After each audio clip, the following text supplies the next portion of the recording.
across Maine's Crystal Lake, sending ripples across its usually tranquil surface. Earl Peterson guided his truck down the familiar gravel path leading to his family's lakeside estate, his knuckles white against the steering wheel. His father's call about the vintage Chris Craft boat had been brief and uncharacteristically tense, something that set off warning bells in Earl's mind.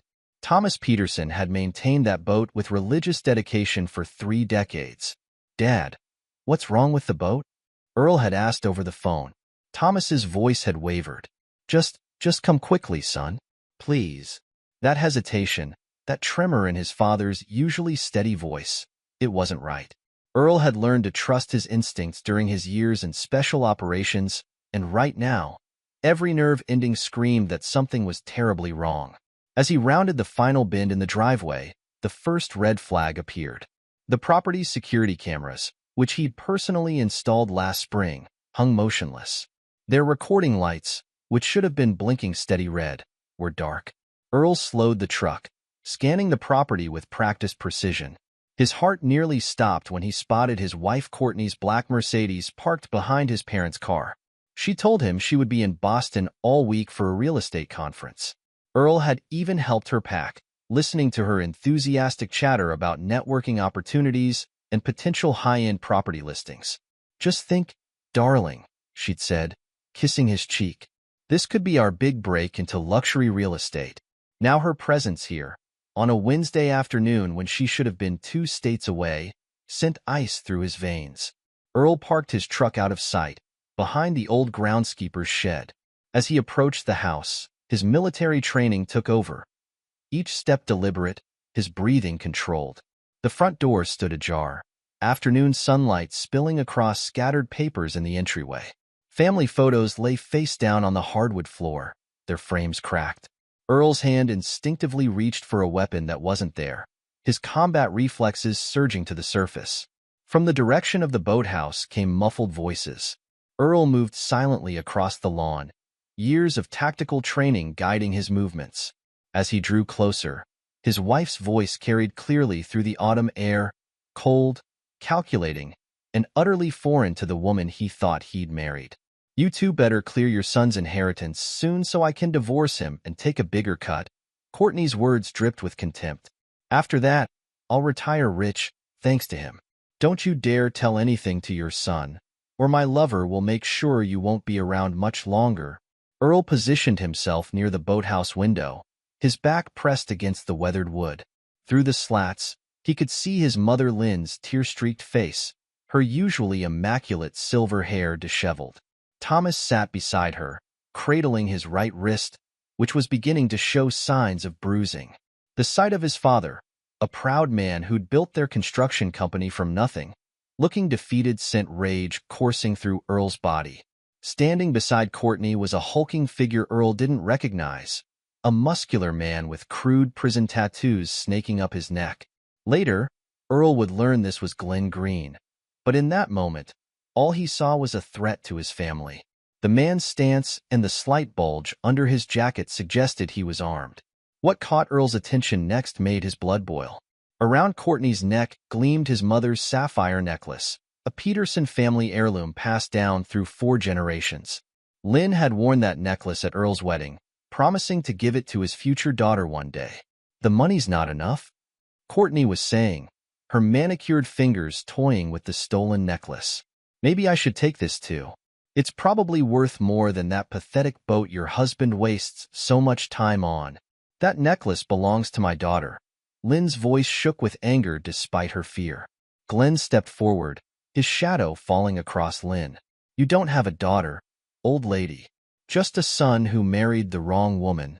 His laugh was ugly, matching the cruel twist of his mouth. Thomas struggled to his feet. "You won't get away with this. Earl will." "Earl will what?" Courtney cut him off with a sneer. "Cry about it? Please. Your son's so blindly in love with me, he wouldn't believe you if you told him the sky was blue." She leaned closer to Thomas, her voice dropping to a threatening whisper. "Now, where are the rest of the documents?" Earl's hand slipped into his pocket, activating his phone's recording feature. With his other hand, he sent a prearranged SOS signal to his old military teammate, James Rollins. now a detective with the state police.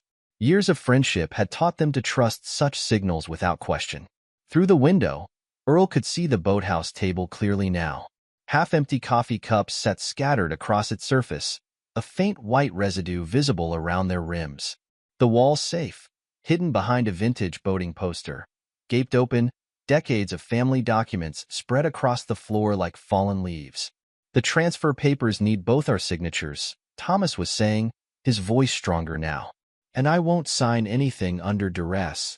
Glenn's response was immediate and violent. He grabbed Lynn's arm roughly, yanking her to her feet. Your choice, old man. Sign the papers, or your wife takes a swim in the lake. That was the moment Earl's restraint snapped. No one threatened his family. No one. He burst through the boathouse door, his presence announcing itself like a thunderclap in the enclosed space. Let her go. Now. The look of shock on Courtney's face would have been almost comical under different circumstances.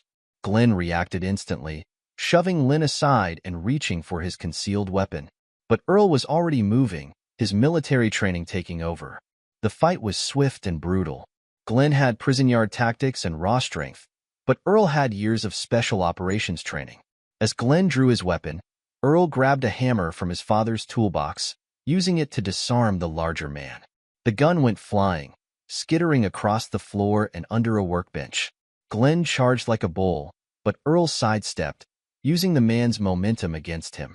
The impact sent Glenn crashing into the boat repair equipment, tools clattering around him like metallic rainfall. Earl, baby, this isn't what it looks like. Courtney's composed facade cracked, fear creeping into her voice. Your parents, they're confused. They've been. Shut up. Earl's voice was ice. Just shut up. Courtney's fear transformed into something darker. You have no idea who you're dealing with, she snarled. The Castellano family will. The sound of police sirens cut through the air, growing closer by the second. Earl kept his eyes on Glenn, who was struggling to his feet, blood trickling from a cut above his eye. Your parents deserve this, Courtney spat. All their wealth, wasted on that stupid boat and their precious family name. We just helped ourselves to what should have been yours anyway. The only thing I deserve, Earl replied calmly, is watching you both go to prison. The wail of police sirens grew louder, but Glenn wasn't finished. With surprising speed, he produced something from his jacket, a military-grade smoke grenade.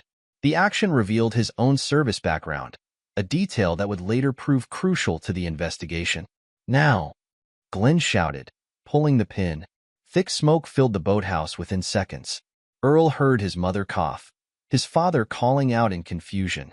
Through the chaos, he caught a glimpse of Courtney and Glenn disappearing through a hidden route behind the boathouse, one that led directly into the dense Maine woods. Dad, get Mom out, Earl commanded, trying to follow the escapees. But the smoke was too thick, and his priority had to be his family's safety. By the time the smoke cleared, Detective Megan Ruiz was leading a team of officers onto the property. Earl found his parents on the lawn, where emergency medical technicians were examining Thomas's injured wrist. They had this planned, Earl told Detective Ruiz, his arm around his shaking mother. The escape route, the smoke grenade. This wasn't amateur hour. Ruiz nodded, taking notes. We'll find them, Mr. Peterson. But right now, I need you to tell me everything you know about your wife. As Earl began to speak, more details emerged. Courtney's true identity, Angela Martinez, a woman wanted in 3 states for elder fraud and marriage scams. Glenn's real name was Marcus Green, a dishonorably discharged Marine with documented connections to organized crime. The family's lawyer, Stephen Fry, arrived with suspicious speed, his BMW racing up the gravel drive before Earl had even called him. Unknown to the Petersons, he'd been working with Courtney for months, helping orchestrate their financial destruction. As police searched the property, evidence of a sophisticated criminal enterprise emerged. Forged documents lay hidden in the boat's storage compartments. Offshore account details were discovered tucked inside old maintenance logs. Most disturbing were the traces of substance found in the coffee cups, proof that Thomas and Lynn had been systematically gave them substance to make them more compliant. Your father's signature on these documents, Detective Ruiz said, holding up a stack of papers and evidence bags, They're good forgeries, but they're forgeries nonetheless.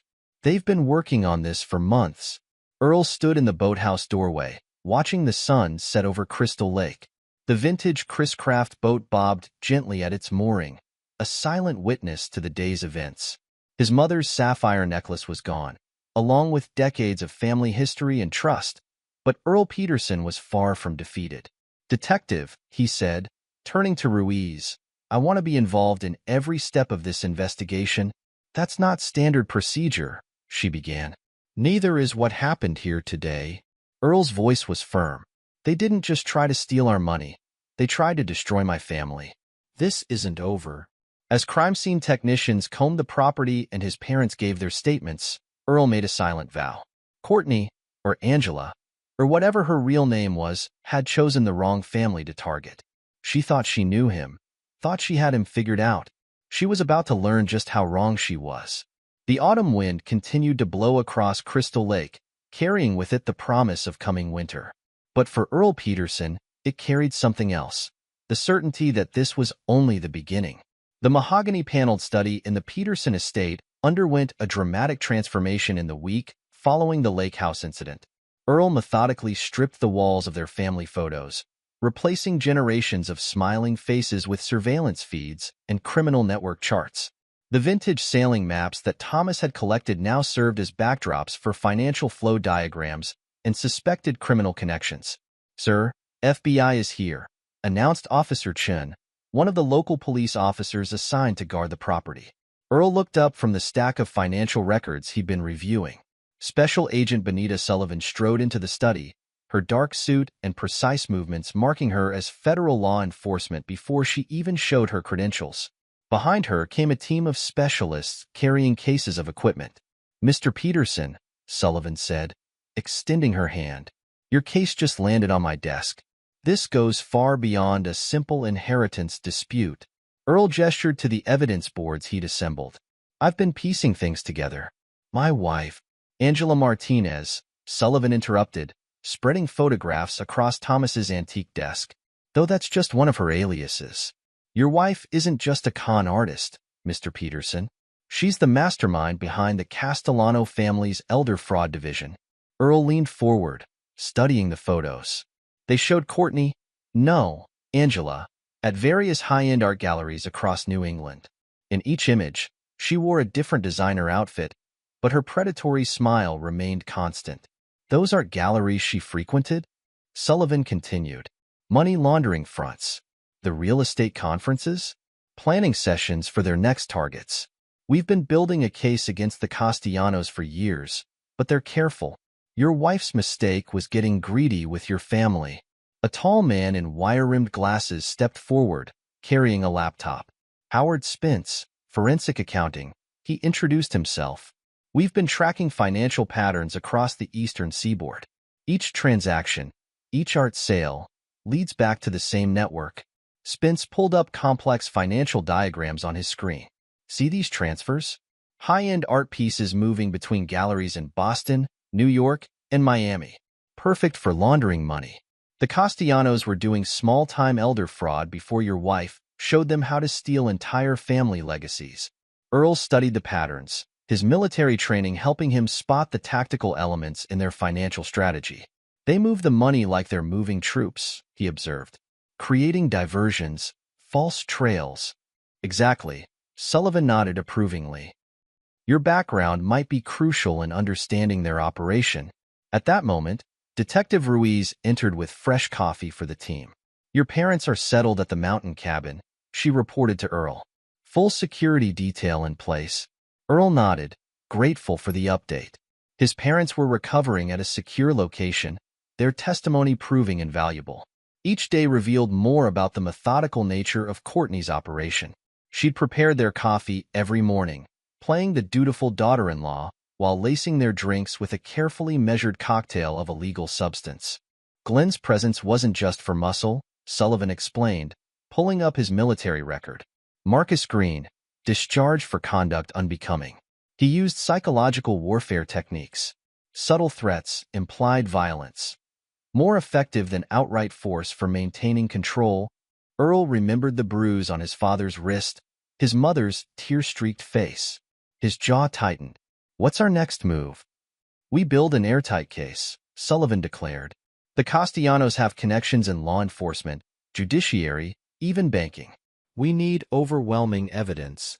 As if on cue, Howard Spence's laptop pinged. Another transfer just went through. They're moving art pieces again, a Monet this time, valued at $2.3 million. Earl walked to the window, looking out at Crystal Lake. The vintage Chris Craft boat bobbed gently at its mooring, a reminder of everything his family had nearly lost. "They think they've won," he said quietly. "Let's prove them wrong." The arrival of Stephen Fry at FBI headquarters marked a turning point in the investigation. The family lawyer sat in an interrogation room, his expensive suit wrinkled, his usual confidence shattered. Faced with mounting evidence of his crimes, he began to crack. "Start from the beginning," Agent Sullivan commanded, while Earl watched through the one-way glass. "How did you get involved?" Frey's hands trembled as he reached for the water glass before him. "The Castellanos approached me 2 years ago. Small favors at first, expediting some property transfers, backdating a few documents. The money was—" He swallowed hard. "The money was too good to resist." "And Angela Martinez?" Sullivan pressed. "When did she enter the picture?" "She found me," Fry admitted. "Knew about my work with the Castellanos.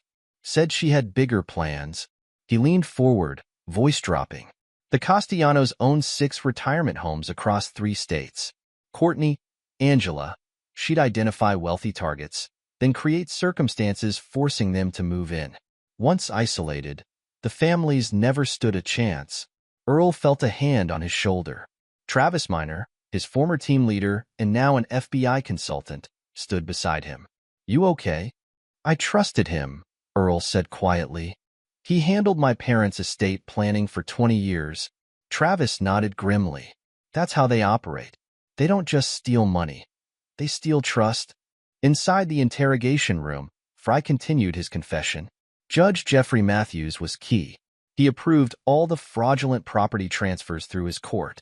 The bank managers, they're all in on it too. They facilitate the movement of stolen funds. Take their cut. Sullivan spread photos across the table, surveillance shots of Glenn at various locations. "Tell us about Green's role."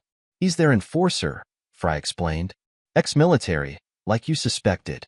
That smoke grenade from the lake house? Military grade, stolen from Camp Lejeune. They've got connections to arms trafficking too." Earl's military training proved crucial in analyzing these tactical elements. Working with Travis, he began mapping Glenn's patterns. The escape route at the lake house, Earl pointed out. The smoke grenade deployment. "These aren't random actions." "No," Travis agreed. "This is military protocol, adapted for criminal use. Look at the timing of their movements, the coordination. They've got training." Sullivan joined them in the observation room, her expression grave. "We just uncovered something disturbing. The Castellanos have hired a contract killer, Ronald Chavez. His target?" She met Earl's eyes. "You." Earl absorbed this information without flinching. "Why haven't they moved yet?" "Because of your behavior," Sullivan explained. "They're waiting for you to self-destruct. Our surveillance shows they're monitoring you, expecting the betrayed husband routine. It's buying us time." "Then let's give them what they expect," Earl said, a plan forming in his mind. As winter's grip tightened around Crystal Lake, Earl Peterson began his carefully orchestrated downward spiral. He made sure he was seen at local bars, playing the part of a broken man perfectly. "My wife," he slurred one night at the Rusty Anchor, loud enough for the Castellano surveillance team at the corner table to hear. Everything was a lie. Everything. The performance convinced crime family observers that he posed no threat. Reports filtered back to Courtney and Glenn in Montreal, where Agent Sullivan's team tracked their movements and monitored their communications with the Castellanos. "He's falling apart." Courtney's voice came through on an intercepted call. "Just like I said he would." Pathetic. Earl's apparent collapse was a masterpiece of deception. Even as he staged public meltdowns, he worked tirelessly with the FBI task force. Each drunken rant was followed by hours of strategic planning in the command center. The breakthrough came when Thomas and Lynn, now clear-headed and determined, returned to the lake house. Under FBI supervision, They reached out to Stephen Fry, appearing to seek reconciliation. "Mr. Fry," Thomas said during a recorded meeting, his voice heavy with fabricated defeat. "We've been thinking about what Courtney said. Maybe it's time to simplify our estate." Fry, now working as an informant, passed the information up the chain. The Peterson parents, apparently broken by their son's decline, were ready to sign over everything. Earl's team crafted their lure with precision. They leaked information about a hidden Peterson family trust, supposedly untouched by the previous attempts at theft. The vintage Chris Craft boat, still waiting in the boathouse, would play a crucial role. The boat's restoration required importing rare parts from Europe, Earl explained to Sullivan as they reviewed the plan. "Perfect cover for moving money across borders." "And you're sure they'll bite?" Sullivan asked. Earl smiled grimly. "Courtney always said that boat was my father's biggest waste of money. She won't be able to resist using it against us." As Christmas decorations began appearing along Crystal Lake shore, surveillance teams tracked Courtney and Glenn crossing back over the Canadian border. The Castellanos, convinced of their prey's vulnerability, authorized one final operation to seize the Peterson estate. Every phone call, every text message, every email flowed through FBI monitoring systems. From his command center in the study, Earl watched the pieces fall into place. Agent Sullivan stood beside him, both of them watching their targets move into position on multiple screens. "You realize this will determine more than just your family's fate," Sullivan said quietly. "If we can break the Castellanos' elder fraud operation, we save countless other families," Earl finished. "I know."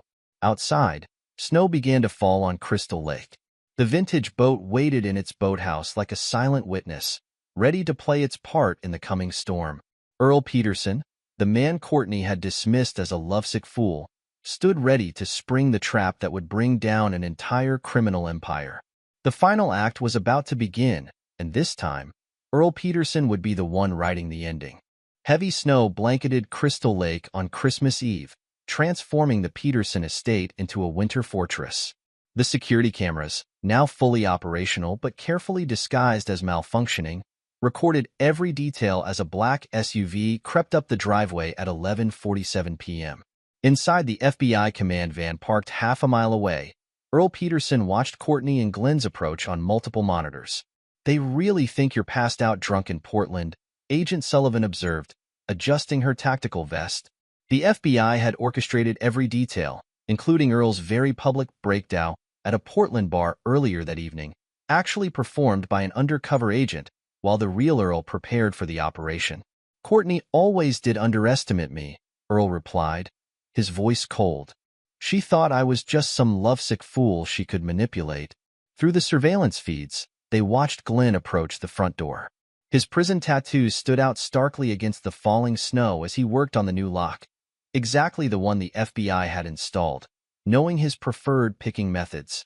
Inside the lake house, Thomas and Lynn sat at their kitchen table, appearing vulnerable but wired with state-of-the-art surveillance equipment. Thomas's hands shook slightly as he arranged the financial documents, a performance for the cameras he knew were watching. "Remember," Earl's voice came through their hidden earpieces, "let them think they have the upper hand. The more comfortable they feel, the more they'll reveal." The front door swung open. Glenn entered first, his boots tracking slush across the floor. Courtney followed, dressed in an expensive designer coat that probably came from some other family's stolen fortune. Her stiletto boots clicked against the hardwood as she surveyed the room with predatory satisfaction.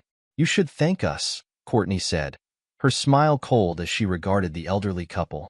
"Earl's drinking himself to death in Portland. We're here to protect your interests." She nodded to Glenn, who produced a thick stack of documents from his jacket. Lynn flinched convincingly at Glenn's approach, not entirely an act, given their last encounter. We didn't expect anyone tonight," she stammered. "That's the point, isn't it?" Courtney laughed, helping herself to Thomas's prize scotch without asking. "The best gifts are always surprises. Consider this our Christmas present to you. We're going to help you clean up the mess your son made of everything." From the command van, Earl watched his former wife pour herself a drink like she owned the place. Agent Sullivan touched his arm lightly. "She's getting comfortable. That's exactly what we want." The tactical teams were already in position. One group waited in the vintage Chris Craft boat, while others were concealed in the surrounding woods.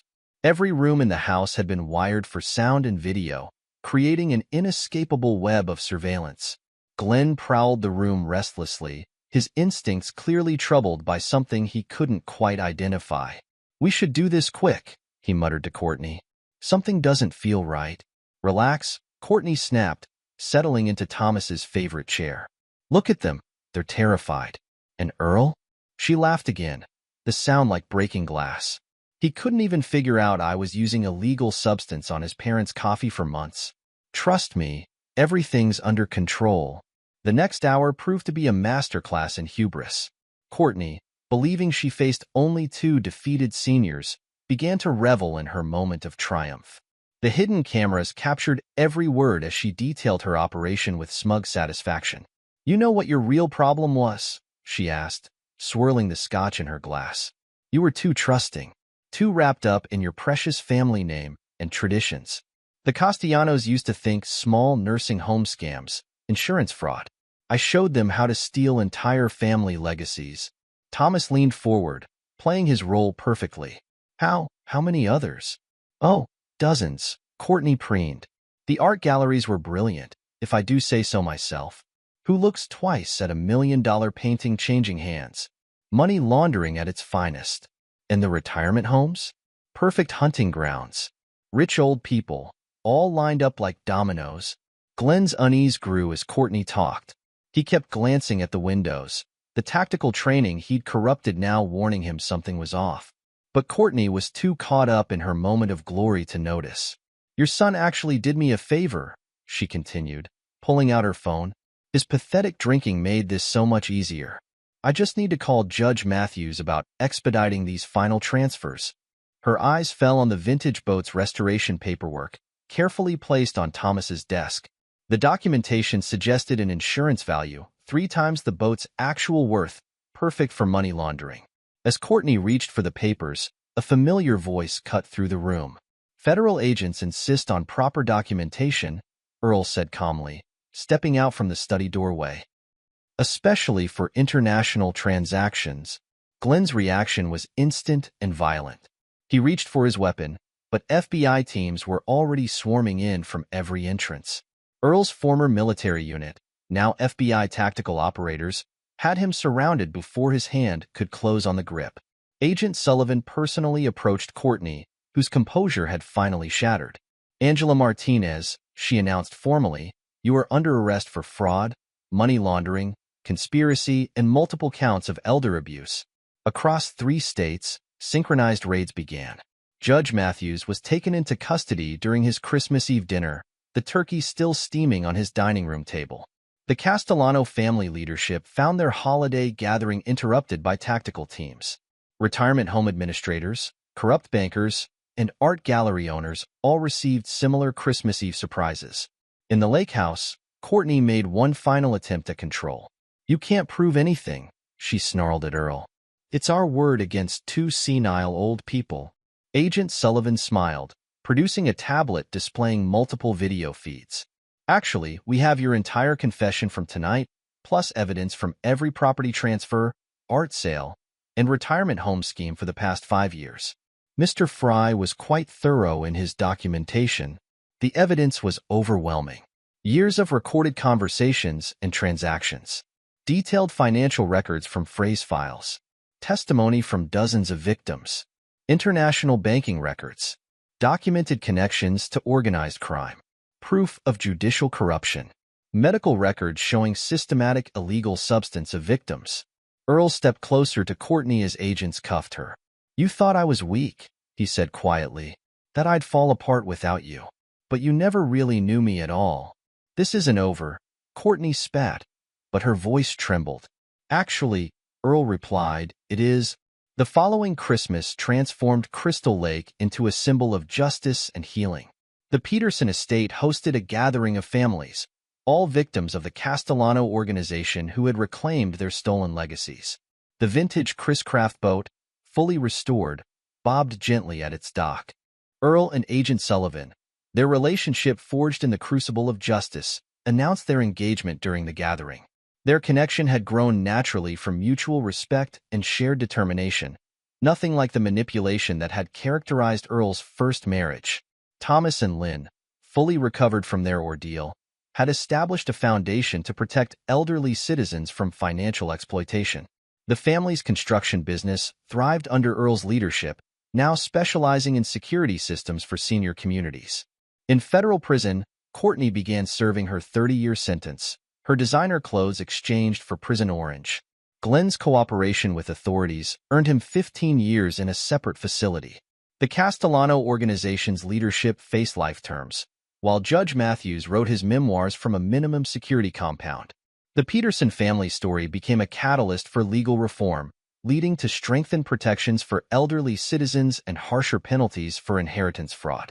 The art galleries were transformed into legitimate businesses under new ownership, while the corrupted retirement homes found new, ethical management. Earl kept the recordings from that Christmas Eve, not out of vindictiveness but as a reminder.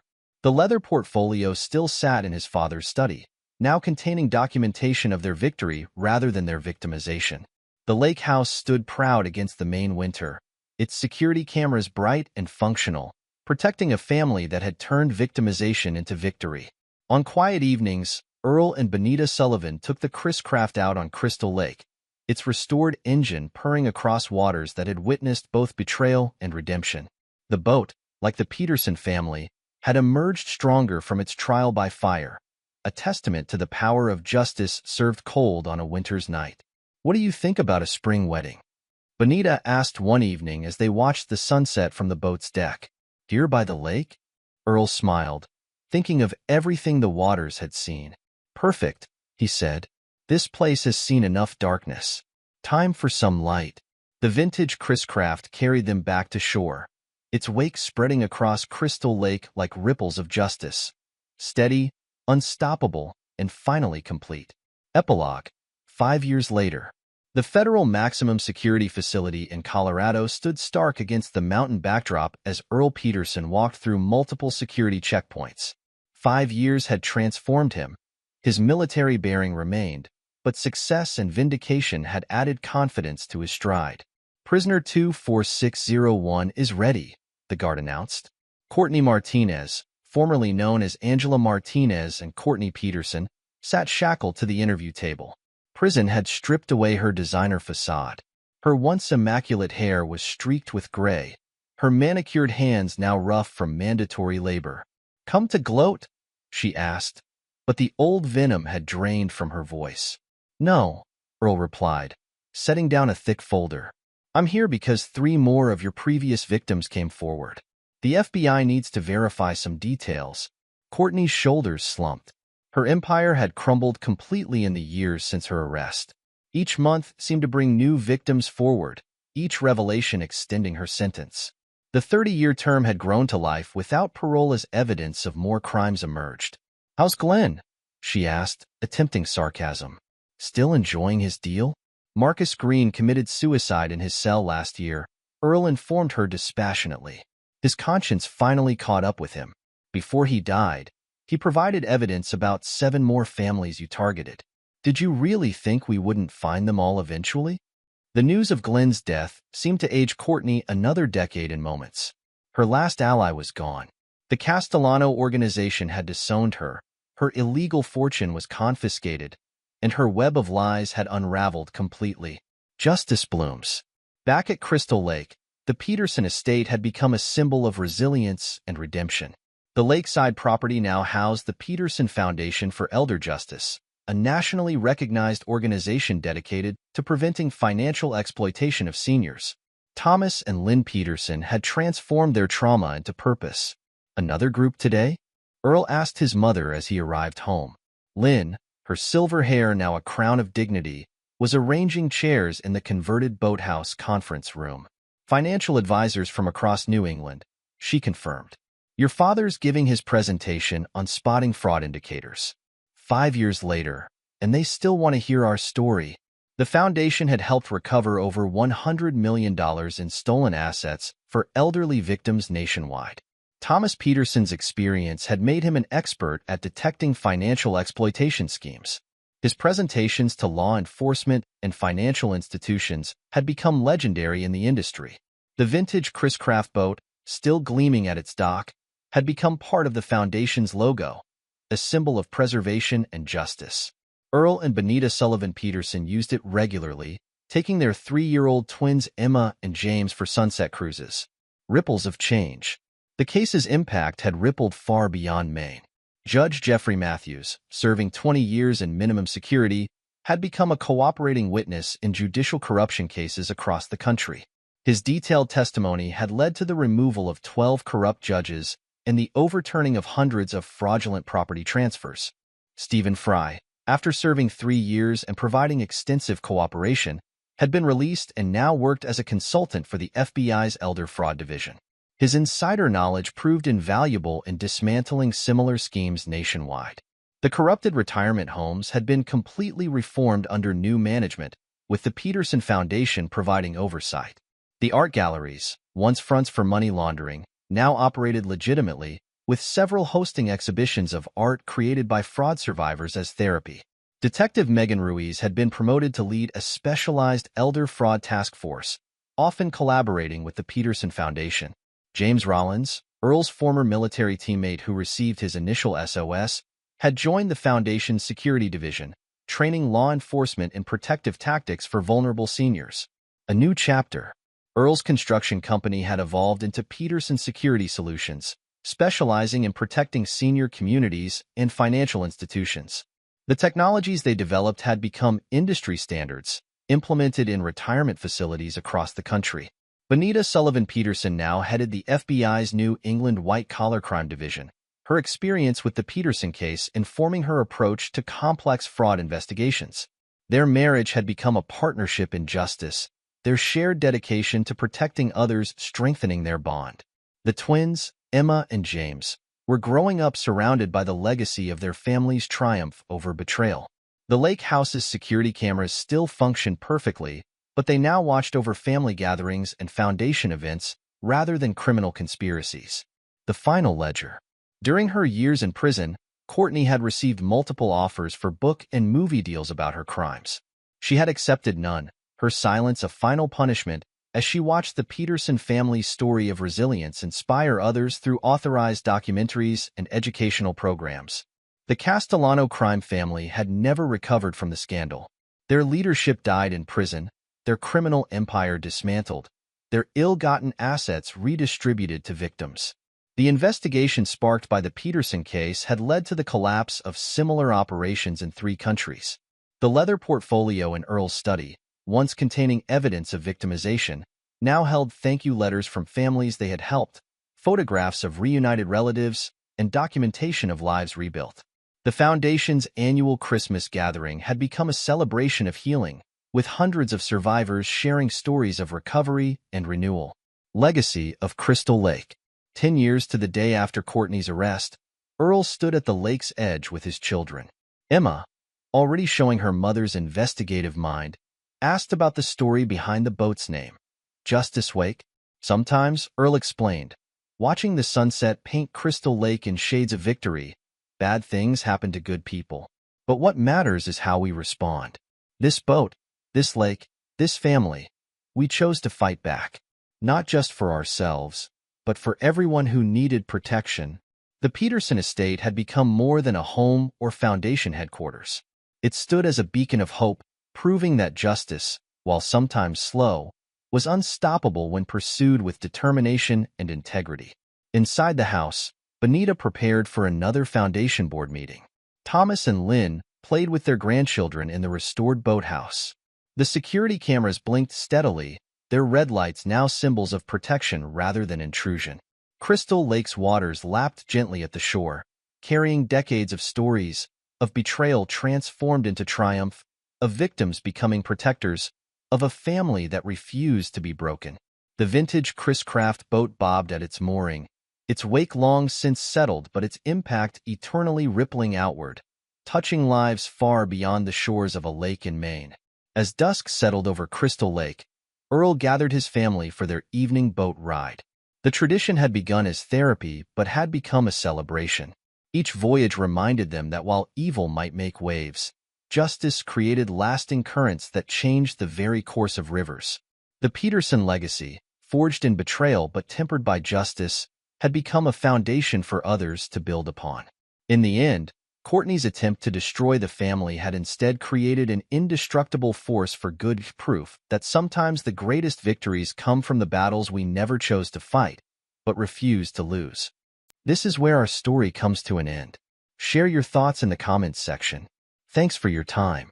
If you enjoy this story, please subscribe to this channel. Click on the video you see on the screen, and I will see you there.